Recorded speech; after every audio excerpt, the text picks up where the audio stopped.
أعوذ بالله من الشيطان الرجيم بسم الله الرحمن الرحيم الحمد لله والصلاة والسلام على رسول الله وعلى آله وصحبه ومن والاه أما بعد. Hürmetli sabahdaşlar, biz bugün dersimizdeki 3. faslı, yani Ahvalul Musnad'a geldik. Dersine başlaştığın ilgiri ötken mezmunlarını bir kuru tekrarlap öteyli. Biz yanıla kündü tekrarlagandak yani fasahat balagatını başlayımız. Fasahat hakkında 3 şeklini oturup koygandık. Cümledeki sözdeki fasahatının şekilleniş için 3 ayıp noksandan söz hali oluş gerek degendik. Bunun birisi tanafrul huruf, muhalefetul qiyas, yani birisi garabetti.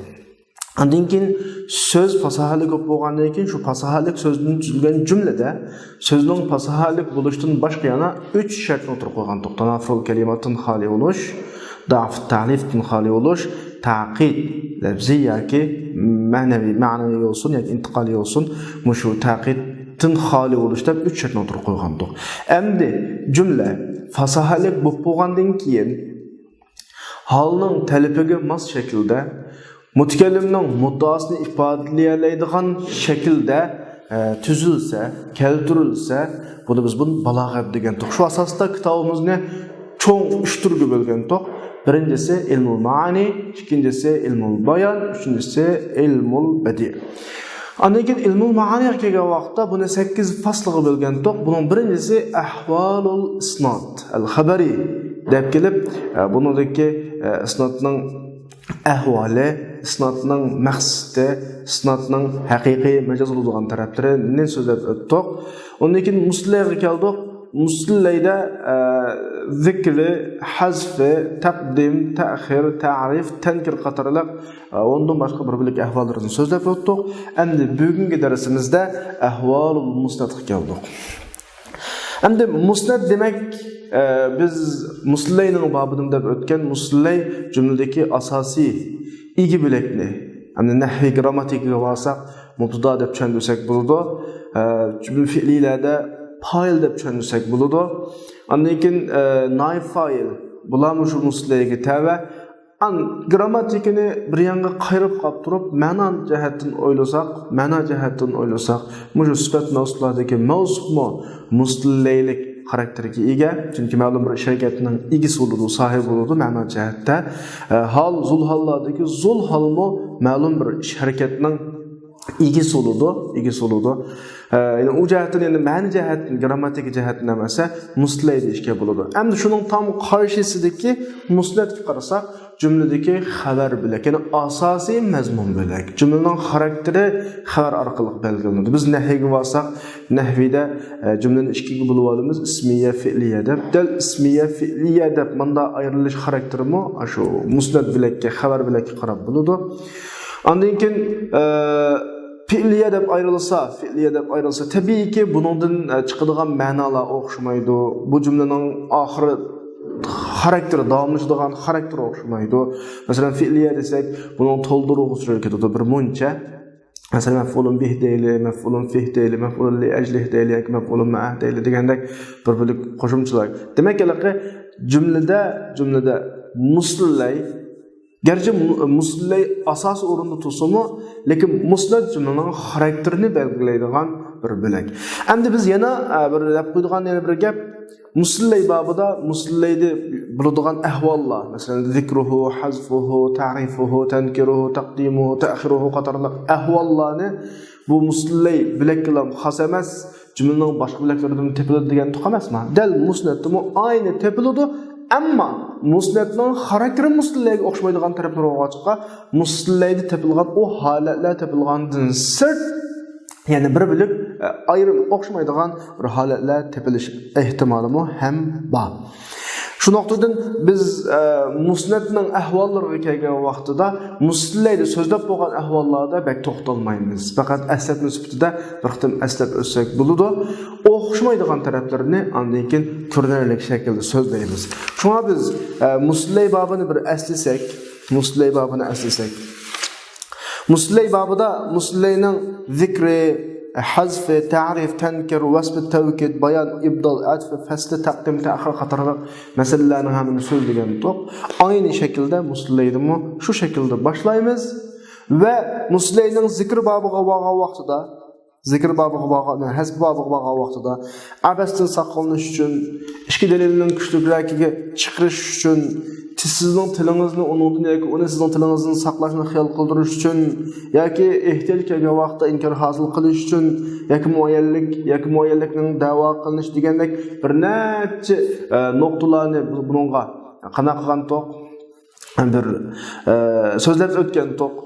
Zikr babidimi asli o'g'onlik uchun hech qanday taqozo yo'q. Qarinaga asoslanish hojiz, sami'ning do'stligiga ishorat qilish, taxmin muqarrarlashtirish, buyuklash yoki uni haqoratlash yoki uning tilga olish orqali huzurlanish yo uni cho'ng bilish, tabarruk degandek bir nuqtalarni so'zlagan to'q. Ayni masalalarning hammasi musnadga keladi. Amaliyotda biz muslay babini so'zlagan vaqtida misol joylarimizda sapla muslay misol keltirdik. To'ldiruvchi to'g'ri kelib qolsa, uni masalan maf'ul bihi mutaallaqatul fi'l to'g'ri kelib qolsa aklivadoq misolini, musnad to'g'ri qolsa aklivadoq. Shu o'rinda ham shu gaplarni qayta sizlarga deb o'tgan. Shu masalalarning xarakteri o'xshash masalalar. Abduramdi gapni qanday boshladi? Al-musnad deb bo'lib minhu. Qaranglar, men minhu degan iboratga diqqat qilsangmi?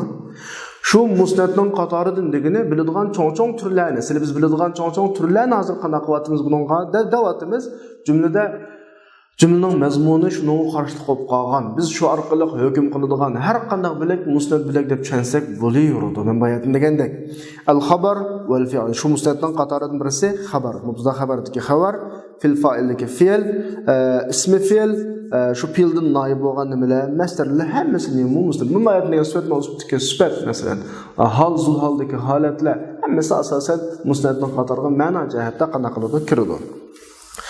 Endi buning biz so'zmoqchi bo'lgan ahvollari tark hazb degani shu, zikri ifrod birlik shaklda keltirish. Chunki xabarlar mubtadaga o'xshamaydigan, ya'ni musnadga musliga o'xshamaydigan bir tarafi jumlada muslilar ikki xillam keladi. Birisi oshkor ism, birisi damir munfasil shaklda kelgan bo'lsa, ammo musnad unday kelmaydi. Musnad mufrad keladi.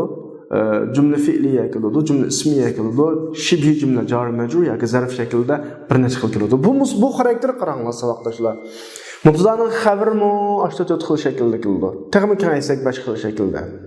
Agar ikkini birga qo'shsak 3 xil shaklda, ya'ni mufrad, mubtadaning xabari mufrad keladi. Mufrad deganimiz ikkilik ko'plikning qarshisidagi mufrad emas, balki jumladagining qarshisidagi mufradga taqso'z degan gap mufrad keladi. Jumla ismiya keladi, jumla fi'liya keladi, jar majrur keladi, zarf keladi. Jumla ismiya bilan jumla fi'liyani jumla deb olsak, jar majrur bilan zarfni shibhi jumla deb olsak 3 xil shaklda mufrad, jumla, shibhi jumla keladi. İnning xabarmi shunday keladi, mush bayatim degandek mufrad, jumla fi'liya, jumla ismiya, shibhi jumla. Kanining xabarmi shunday keladi, hatto sifat mavsufdagi sifatmi shunday keladi, hal zul haldagi halmi shunday keladi. Demak, bu narsaning hammasining xarakteri tamoman o'xshash. Garchi jumladagi vazifasi o'xshamas, birisi xabar, birisi u, birisi bu.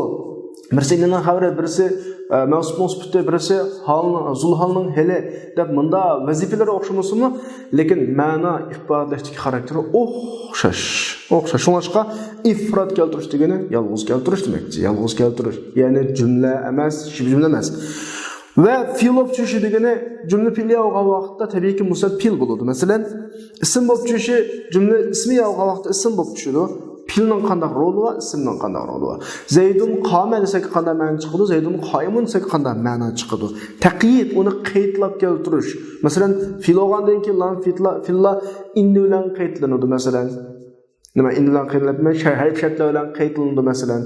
In, iza, law degandek qaydlar keladi bunga. Ondan boshqa qayd degan gap jumladagi musnad bilakdan boshqa bilaklarning hammasi shu jumladagi qayd hisoblanadi. Shularning hammasining kelishining bir sababi va bir muddaoga ifoda.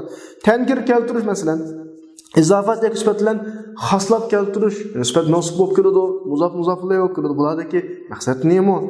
Yoki u ikki bilan xaslashni tashlash degani xaslamagan shaklda keltirish, ma'rif keltirish odatda bilasizlar musnad nekir kelishi asli. Muslilayning ma'rif qilish asli favqulodda ma'rif gap qilsa qanday ma'no ifodalanadi. Cümle olup düşüyor. Bayat dedim. Musnad, mufrad, cümle, şevi cümle türüdü mesela. Takdim, ta'khir keltiriş mesela. Musnadning cümle ismilarda o'rni cümlening oxirgi tarafi, cümle fi'lilarda o'rni cümlening bosh tarafi. Bunlar hammasi nimalarni ifodalaydi? Mush mazmunlar inshaalloh musnad bobida so'zlanadi.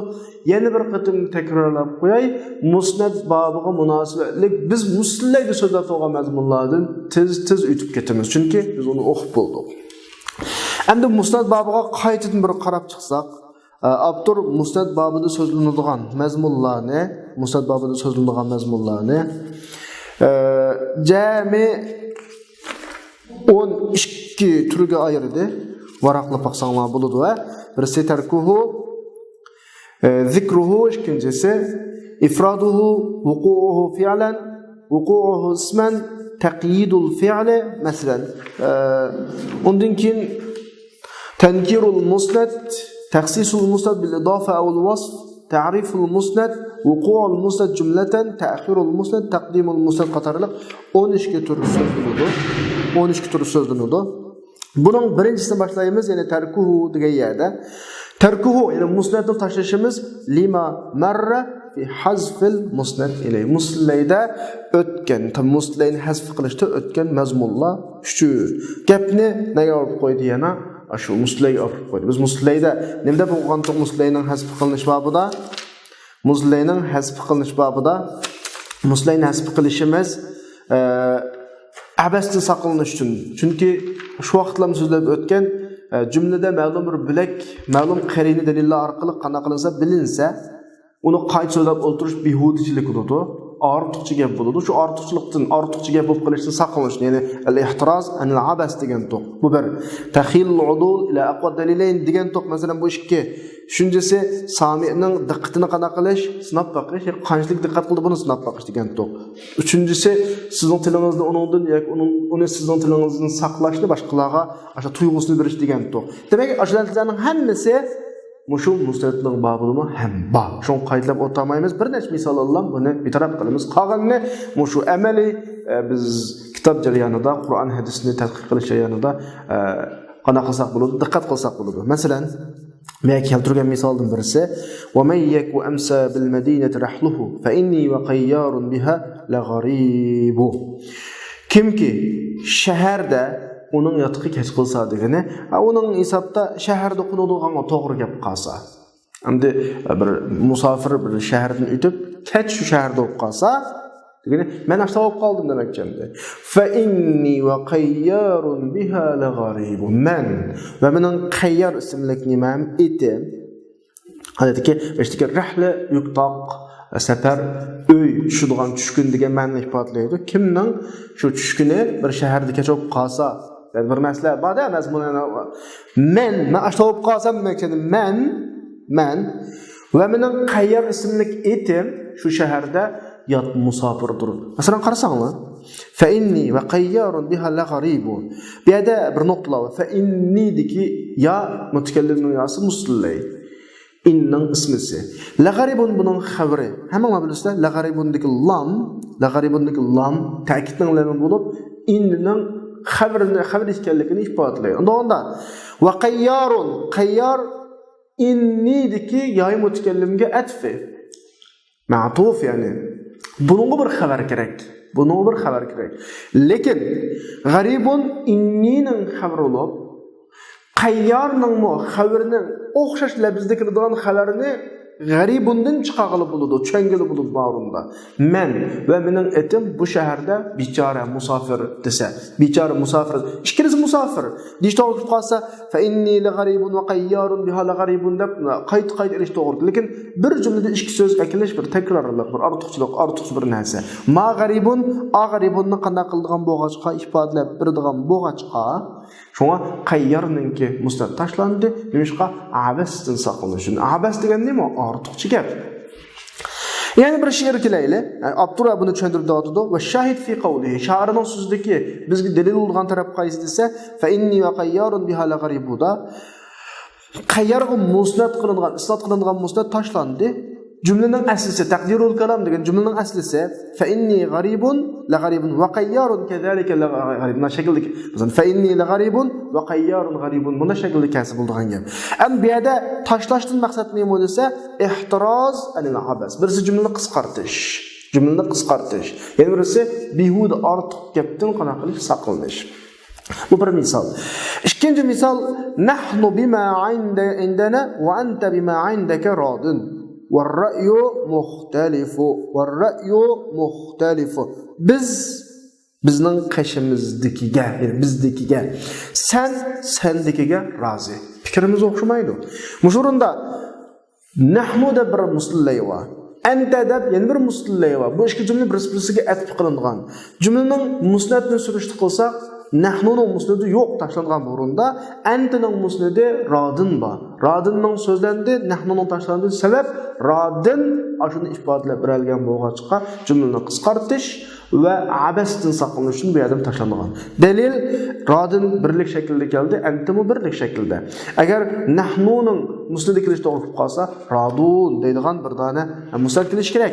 Abtur davotida bu o'rinda faqat huzifal musnad ila nahnuga isnad qilingan ism, ya'ni musnad bilak tashlandi. Jumlaning aslisi nahnu bima indaka radun.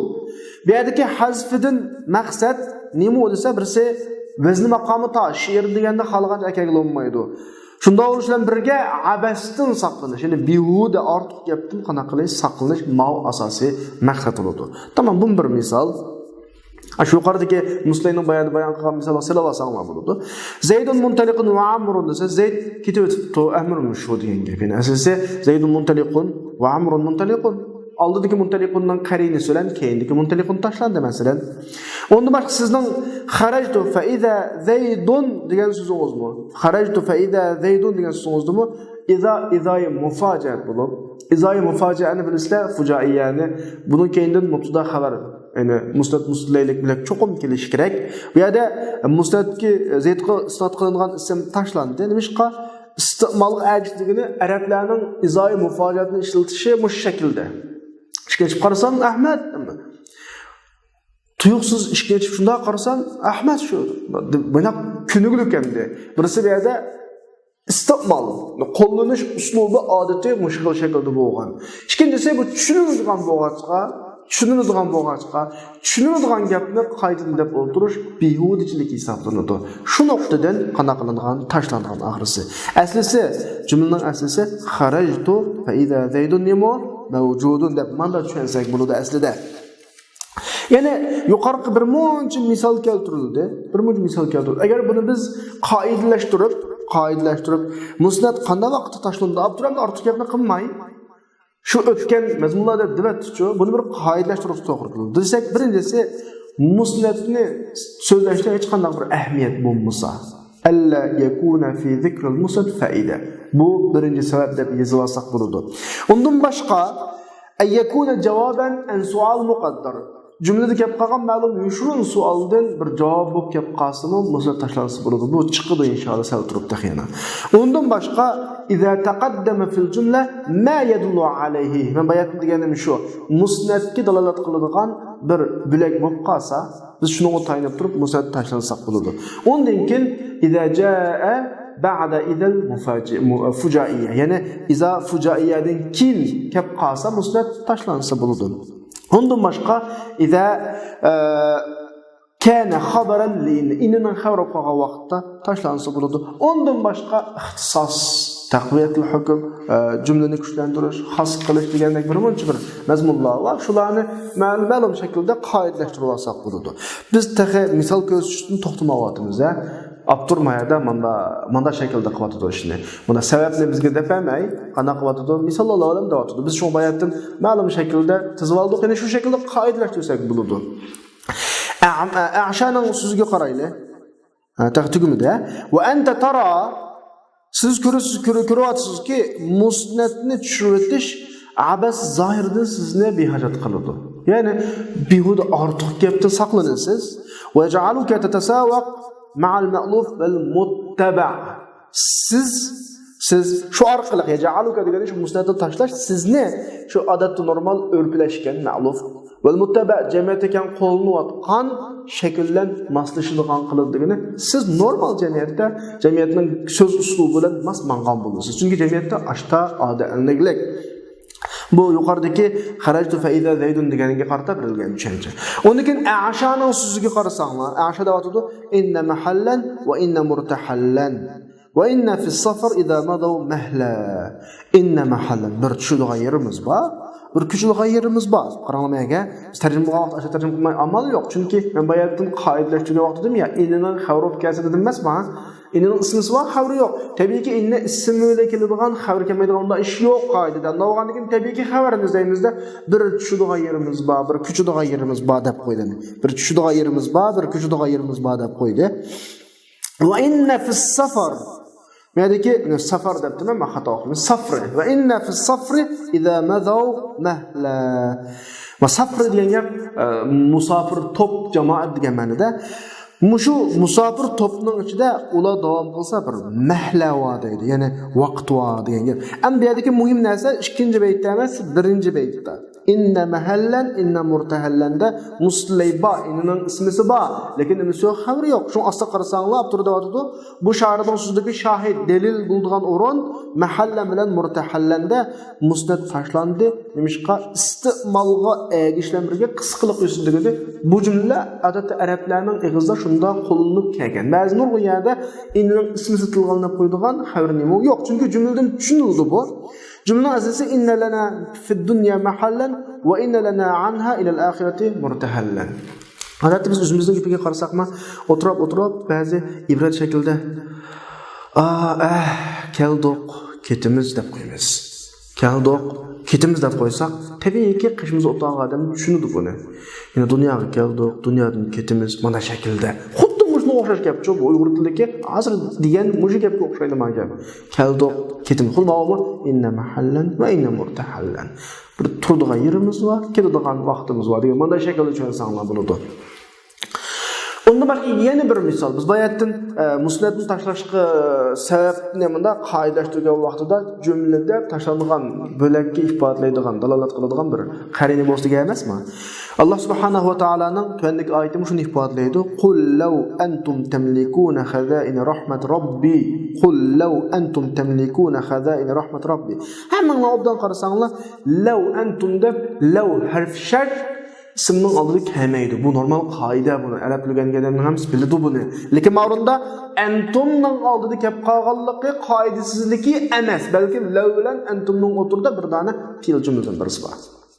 Do'st nima uchun tashlangan? Jumlaning oxirisidagi tamlikun dalolat qiladi. Nima uchun jumlaning oxirida tamlikun keladi? Ta'kidlash uchun. Biz hammalar huquqliq nahvida ta'kid ikki xil, birisi ta'kid lafzi, ya'ni birisi ta'kid ma'naviy. Ta'kid lafzida iboratlar, kalimalar, so'zlar takrorlanadi. İkincisi ta'kid, birincisi muakkad. Endi muakkadni tashlavatsak-mu tushuntirib bo'ladigan bir holat bo'lgan vaqtda tashlasak bo'ladi. Chunki lavning antumning oldiga kelganligini o'zim bir ifoda. An tashlangan bilakning nimaligini tamlikun qarab bilamiz.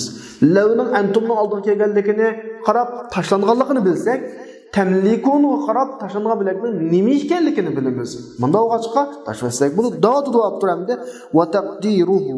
Buning aslisi law tamlikun mana shaklda, bu mukarrar shakl, takrar shakl. Nimishqa ashu ta'kid ahamiyati yusidan. Birinchi ta'kid yushun keltirdi. Fa udmirata yushun keltirildi yoki yushun keltirdi. Nimishqa ikkinchi tamlikun bilan tafsir qilib berish shart. Ikkinchi tamlikun uning nima ekanligini tafsir qilib beradi. Andikin va abdala min ad-damir al-muttasil alladhi huwa fi tamlikun. Tamlikundagi waw damir muttasildir. Waw jamaa emas, mawa. Damir munfasilni nima oldi? Badal oldi. Yani law antum deb tamlikundagi wawdan antumni badal oldi. Shuning bilan nima chiqdi ma'runda? Tashlanganligiga dalil chiqdi va nimaning tashlanganligiga dalil chiqdi. Lawning antumning ustiga kirganligi tashlanganligini ifodalasa, keyingi tamlikun tashlangan bilakning nima ekanligini ifodalab beradi.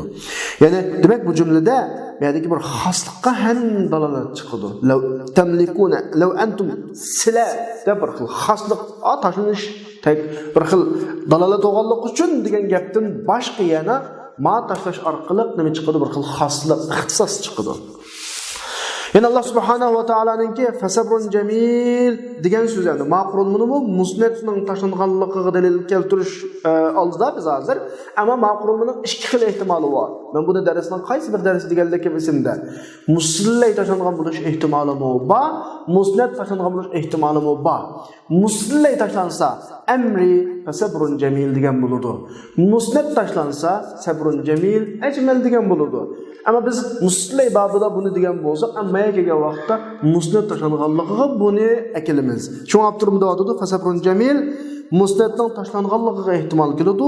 Shundaqla muslayning tashlanganligiga ehtimol keladi. Endi biz hozir musnat babida olib qolgancha, musnat tashlanish ehtimoli bilan buning aslisi fasabrun jamil ajmal degan bo'ladi. Fasabrun jamil mubtada, ajmal demasa xabar. Aslisi yani muslay tashlanganlikki aslisi, muslay tashlan deb turgan vaqtimizda jumlaning aslisi fa amri sabrun jamil degan bo'ladi. Mayli muslay tashlansin, mayli musnat tashlansin, la budda fi hadhihi al-hala. Ma holatda cho'qim bir qarini kerak, yani dalil bo'lish kerakda, u qarini qanday desa, jumlaningki muhaqqaq bir savolga javob olish kerakki, amaliy bir savol bor. Amaliy oldida bir savol bor. Endi men bir nuqtaga diqqat qilaman, aning fasabrun jamilning ishi tugudimi? Tugudi. Mayli fasabrun jamil shaklda tashlangan bo'lak bo'lsin, yoki a shaklda, yoki biz darsning bayatning yoq so'zlayotgan mazmunlarda bo'lsin, hammasi bir dalil keladi. Ya dalil oshkor savol bo'ladi. La budda fi hadal hal. Ma holatda bir qarini keladi, jumlaning amaliy savolga, muhaqqaq degan amaliy jumlada bor bo'lgan savolga javob bo'lganga o'xshash. Chunki savol javob ikki bo'laklarni ifodalab turadi. Kim keldi desa, Ahmad desa, cho'qim kim keldiki, keldi, javobdiki Ahmadning keligi keldi degan bir filni biz ifodalab beraylik. Masalan, va la in sa'altahum degan oyatda nayt aniqlikda va la in sa'altahum man xalaqas samawati wal ard la yaqulunalloh deganda ulardan osmon zaminni kim yaratdi? Masalan, va la in sa'altahum man xalaqas samawati wal ard la yaqulunalloh degandiki va la in sa'altahum man xalaqas samawati xalaqa degan musnad tilga ilinib savolda bu savol muhaqqaq va degan jumlada aniq biz bilinib turadigan savol, buning javobida Alloh deb to'xtasimi, xalaqahunalloh ekanligini biz bilalaymiz. Bu amaliy savolga javob olib tushgan tarafi. Yoki jumlaning muqaddar savolga javob olib tushganga o'xshash degani jumlada amaliy ko'zimizga ko'rinadigan, o'qiladigan savol yo'q, lekin oldingi jumladan bir yushun chiqadigan, oldingi jumlaning mazmuni taqozo qiladigan bir savol chiqish ehtimoli bor. Shu savolga ikkinchi jumla javob bo'lsa, oldingi jumladan tushunilayotgan savoldan biz ma jumladagi musatdan tashlangan ekanligini va nemining tashlanganligini bilib olaymiz. Masalan, Darar ibn Nahshalninki qarindishi Yazidqa marsiya o'qib degan marsiyasida liyubka yazidu zari'un li khusumatin va muhtabitun mimma tutihu at-tawa'ihu. Jumla ikki jumla. Liyubka yazidu bir jumla. Zari'un li khusumatin bu nechinchi jumla? Ikkinchi jumla. Birinchi jumlada tarjima qilinglar. Liyubka yazidun. Yazid yig'lansin. Yazid ajoyib bir saxiy odam. Kambag'allarga, bechoralarga boshpana bo'ladigan odam, beshini silaydigan odam. Endi hozir o'lib ketdi. Shunga yig'lasin degan gap. Yig'lansin degani boshqalar yig'lasin. Unda atrofdagilar kim yig'laydi deb savolni birini. Chunki jumla majhul shaklda. Yazid yig'lansin. Tabiiy savol chiqadiki, kim yig'laydi? Dari'un li husumatin. Ya'ni da'vo dasturiga tushib qolgan vaqtida, hopiliqqa tushib qolgan vaqtida Yazidqa talpinguchi, yalvorg'ichi qana qilsin, yig'lansin. Bechora yig'lasin. Yazid hayot vaqtida bo'lgan 5-slaytdi, endi o'ldi, yig'lasin. Va muhtabitun mimma tutihu tawayu. Zamonning halaq qiluvchi omillari halaq qilgan vaqtdagi muhtabit, o'zining ishini topolmagan odam yig'lasin. Bu yerdagi bizga misol bo'ladigan taraf birinchi jumla. Bu bir jumla. Ama cümleden bir sual çıkıyor, şun sual çıkıyor. Yazid yallansun. Tabii ki kim o? Dediğin sual çıkıyor ya. İkinci cümlede dari'un ve muhtabitun. Dari'un yalvarıcı, biçare, miskin. Muhtabitun yüzden işine kanaklanmagan, tapanmagan. Özünün işini tapamagan. Her uyak bu yaktan çıkış yolu izlep yürgen adamni muhtabit deymiz. Muşurun cümlede dariun bilen muhtabitunninki habri yok. Musnad yok.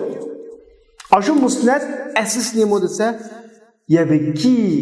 yebkihi dariun, yebkihi muhtabitun. Aş yebkini ne qarabilimiz dese men yebki degan şu sual qarabilimiz. Aptı bunu tushuntirib davatidi.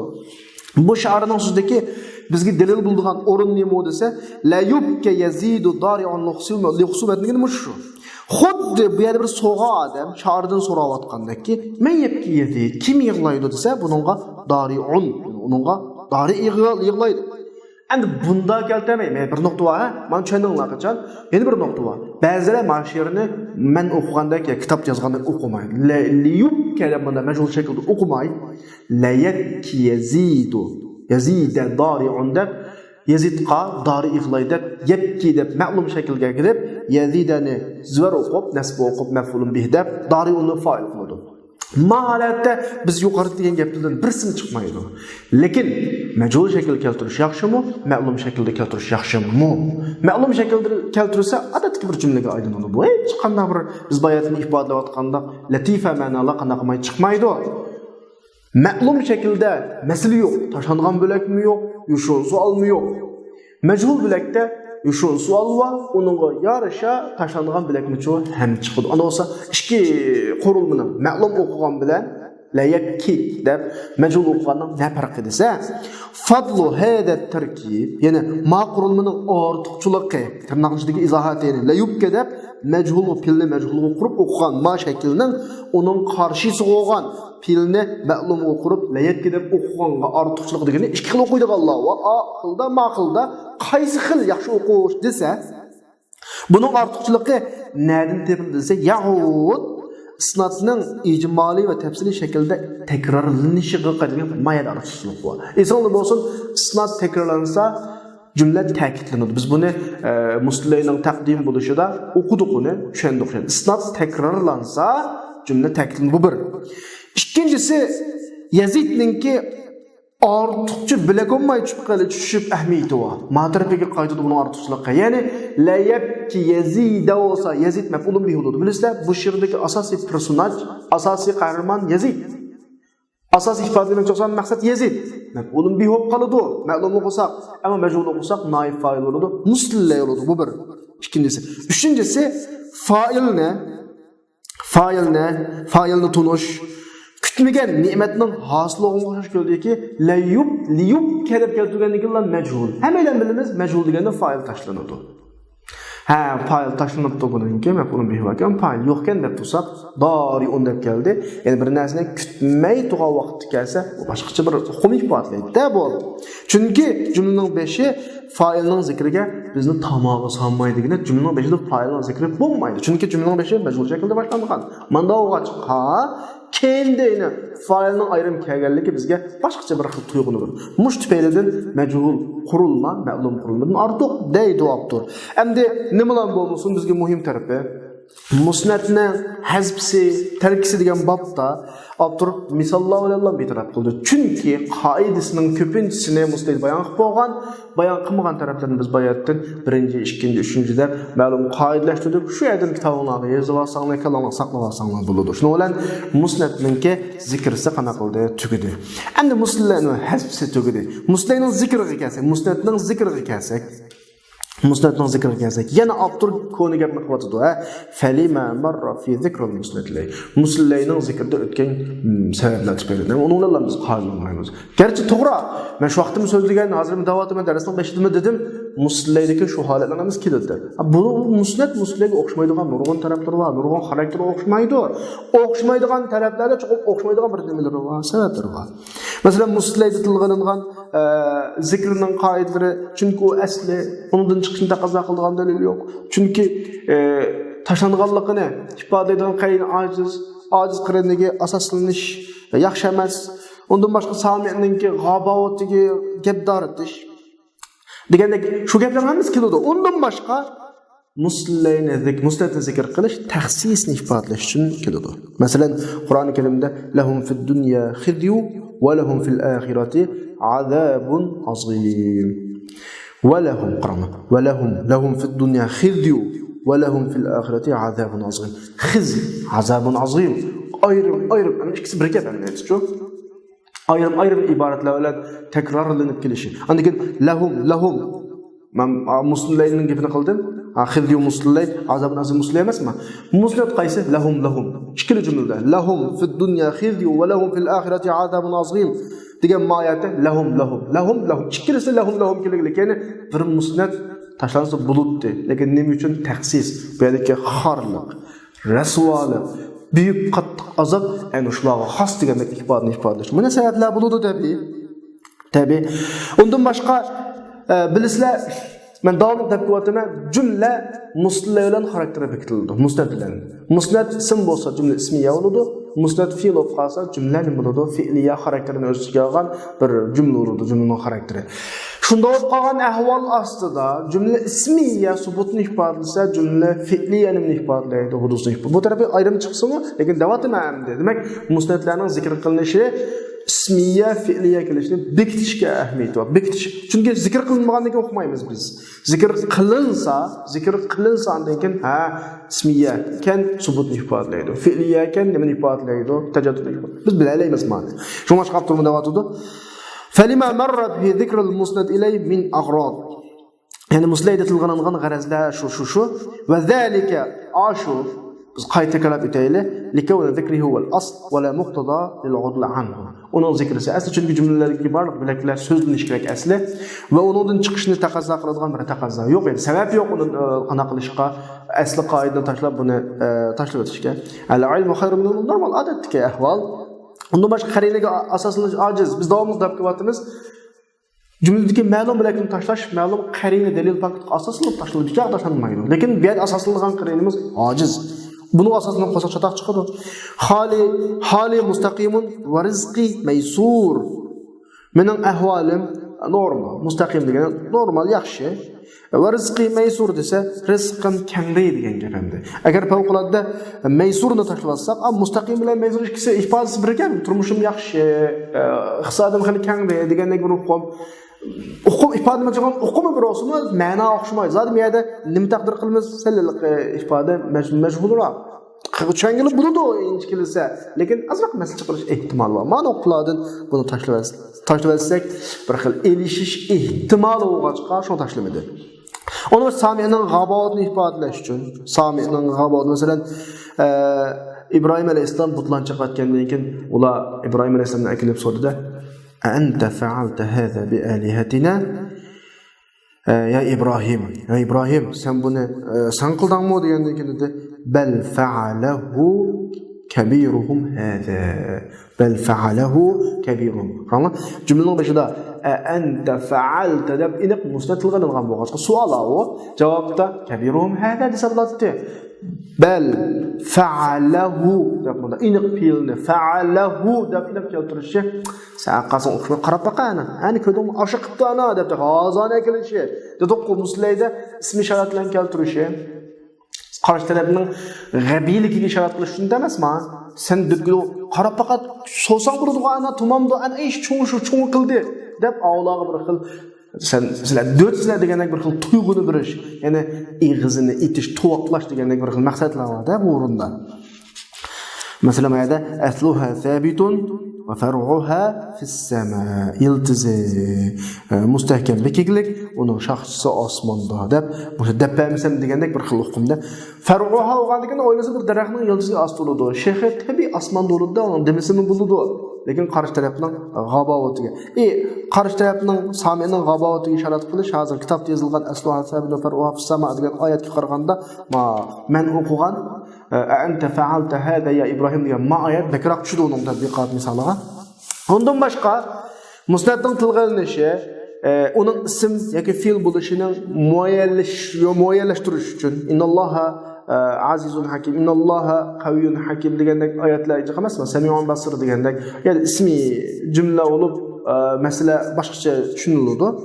Chunki jumla ismiya subutni ifoda qilgan hamma bilan bilamiz. Asmo sifatlarning hammasiga qarasak innalloha qaviyyun aziz desa, bu yerdan chiqadigani subut bo'ladi. Subut, ya'ni qaviylik, azizlik Allohda aslida sabit bo'lgan bir sifatlarning qatoridan. Yoki fil bo'lishini muayyanlashtirish uchun degan innalloha yudafiu anillazina amanu degan. Masalan, o'sha yerga fil keltirish, yudafiu anillazina amanu degandagi yudafi shakldagi filni keltirish tajaddudni ifodalaydi doimo. Chunki Allohning mu'minlarga bo'lgan yordami uzluksiz emas. Qanday beradi?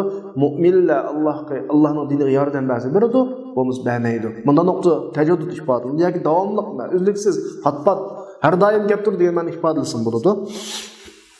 فإذا تعين كونه اسما onun ism bo'lganligi muayyanlashsa subutni ifodalaydi bayatni degandek va إذا تعين كونه فعلا onun fe'l bo'lganligi muayyanlashsa yufidu tajaddudni ifodalaydi.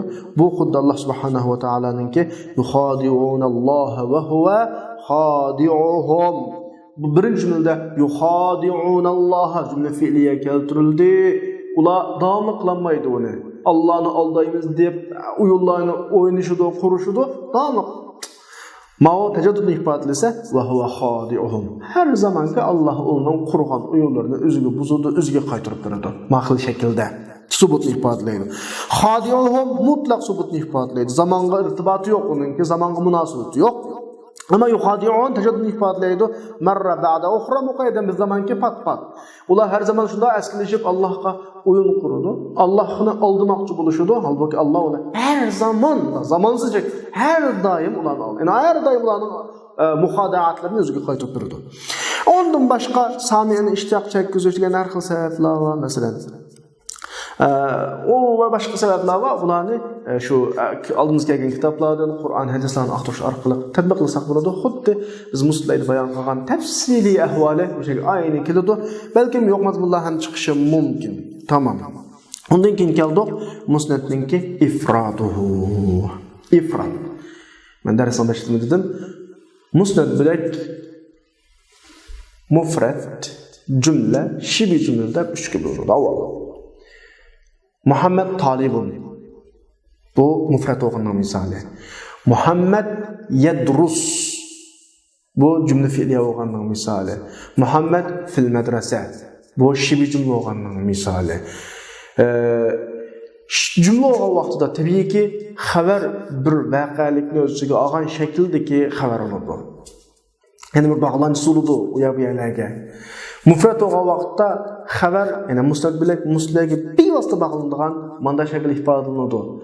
Bu bizlarga buni aynan texnik tafsir tushunish uchun musnadning shibijini ifodalaydigan ma'nolar qarab, o biz hammani nahv kitoblarda so'zlagan. Har navbatga so'zlayapmiz. Abduramni qanday ifodalab berdi desa, falikawnihi mufrad kelishi, mufrad degani ism shaklida kelishi, Muhammad talibun degan shaklda kelishi, onun g'ayri sababi yo'qligi. G'ayri sababi degani bevosita ismiy shaklda bog'lanmaydigan, boshqa yerga bog'lanmaydigan, bir sabab nuqtaga ega emas, mana shaklda bo'lishi hukmni kuchlantirishni o'ziga olmaslik bilan ki, hukmni kuchlantirishni o'ziga olmaslik bilan ki, biz muslimning taqdim babida Zaydun qoimun bilan Zaydun qomida qoma hukmni kuchlantirdi degandik shu vaqtda. Hükümünü kuchlantiradi degandik. Ya'ni musafil o'qib qolsa taqviyatul hukm bor. Ism mufrad o'qib qolsa taqviyatul hukm yo'q. Endi sababi degan gap chiqib qoldi. Sababini nisbiy deb tushunsak bo'ladi. Ya'ni bog'lanchisiz deb tushunsak bo'ladi. G'ayri sababi. Sababi ma'lum nuqtaga bog'lanma. Ma'abtur bu gapni bizga tushunib, sababidan maqsad nima bo'lsa, Zaydun abuhu muntaliqun mana shaklda kelgan. Ya'ni abuhu muntaliqun asl bir jumla, mustaqil bir jumla. Bu Zaydga qana qilindi, bog'lanib xabar olib keldi. Ya'ni ma'lum bir bog'lanish munosabati bilan xabar oldi. Ma'qul shaklda emas demakchi. Bunda munosabat yo'q.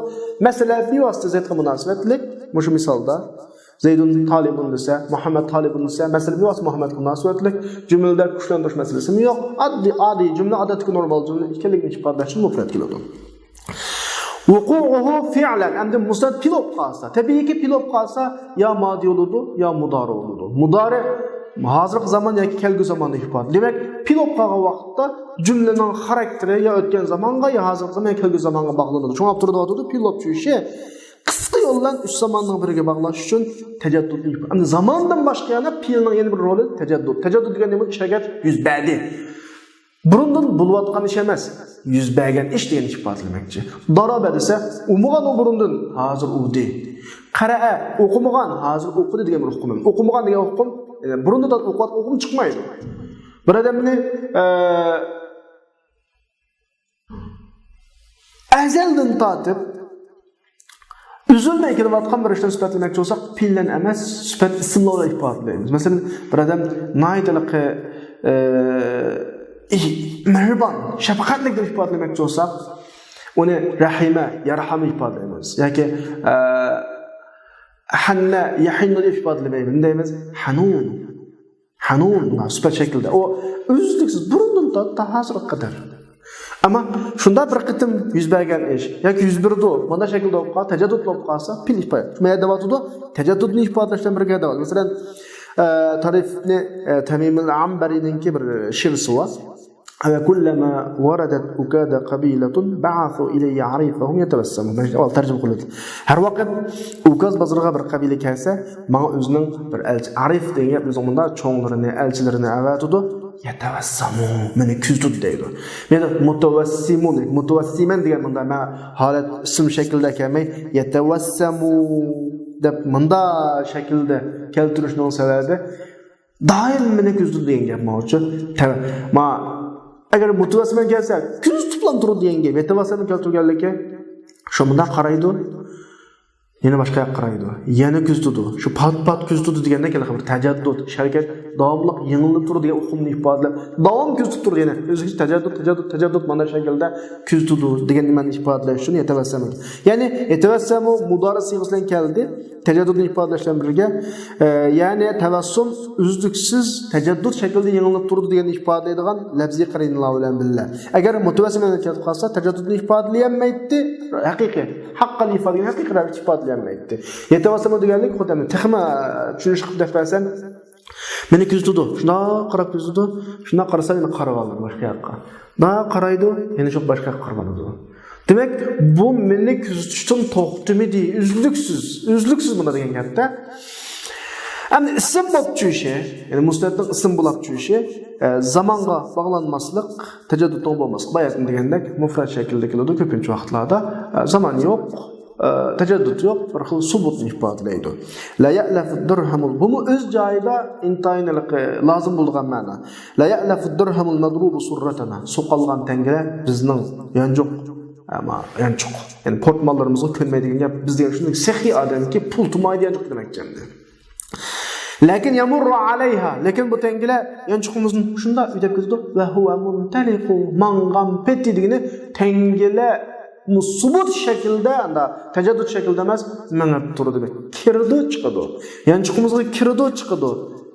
Chiqadi demak biz shunday sehiy odamga pullarni to'xtatmaymiz. Topgan pulimizni haydaymiz demakchi. Yani intaloq surradan dirhamga har doim sabitligini, har doim tanga kirib to'xtab qolmay chiqib ketadi demakchi. Yani yurish, minish davom sabit, subut shaklda turayotgan bir ishga sifat deb o'zing sehiy ifodalamoqchi-da. Shuning bilan bugungi darsimiz o'sha to'xtasin. Musnadga munosabatlik birisi tarkuhu, zikruhu, ifraduhu, vuqu'uhu fi'lan, vuqu'uhu isman qatorliq mazmunlarni so'zladik. Qolgan mazmunlarni inshaalloh kelasi soat so'zlaymiz. Va axiru da'wana alhamdulillahi robbil alamin.